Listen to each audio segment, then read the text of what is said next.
అదే RTV app వార్తల్ని క్షణాల్లో చదివే అవకాశం ఉంటుంది. ఒక న్యూస్ పేపర్, ఒక టెలివిజన్ ఛానల్ మీ చేతుల్లో ఎప్పుడూ ఉంటాయి.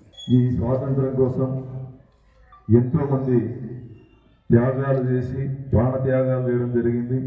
ఎంతోమంది జైళ్ళల్లో సంవత్సరాల తరబడి మగ్గిపోవడం జరిగింది. భారతదేశ స్వాతంత్రం కోసం అశువులు బాసిన స్వాతంత్ర సమరయోధులందరికీ ఈ సందర్భంగా ఘనంగా నివాళులు అర్పిస్తూ ఏ లక్ష్యం కోసం, ఏ స్వాతంత్రం కోసం అశువులు బాశారో ఆ లక్ష్యాన్ని ఈ దేశ ప్రధాని నరేంద్ర మోడీ గారు, ఈ రాష్ట్ర ముఖ్యమంత్రి నారా చంద్రబాబు నాయుడు గారు వాళ్ళ త్యాగాలకు అనుగుణంగా ఈ దేశాన్ని, ఈ రాష్ట్రాన్ని పరిపాలిస్తూ ప్రజలు శాంతి భద్రతలు, అభివృద్ధి, సంక్షేమమే ధ్యేయంగా రాష్ట్ర ముఖ్యమంత్రి గారు నారా చంద్రబాబు నాయుడు గారు పనిచేస్తూ ఉన్నారు.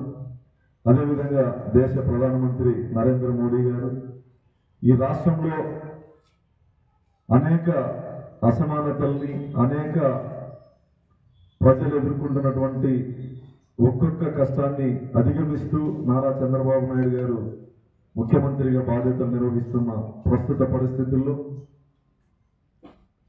మడకశిర నియోజకవర్గం అన్ని రంగాల్లో అభివృద్ధి చెందే విధంగా ఆనాటి స్వాతంత్రంలో ఈ ప్రాంతంలో పాల్గొన్న వాళ్ళకు కూడా నివాళులు అర్పిస్తూ నియోజకవర్గ ప్రజలకు మరొకసారి శుభాకాంక్షలు తెలియజేస్తాం. మరిన్ని వీడియోస్ కోసం ఛానల్ ని సబ్స్క్రైబ్ చేయండి. లేటెస్ట్ అప్డేట్స్ కోసం వాట్సాప్ ఛానల్ ని ఫాలో చేయండి. అండ్ లింక్ డిస్క్రిప్షన్ లో ఉంది.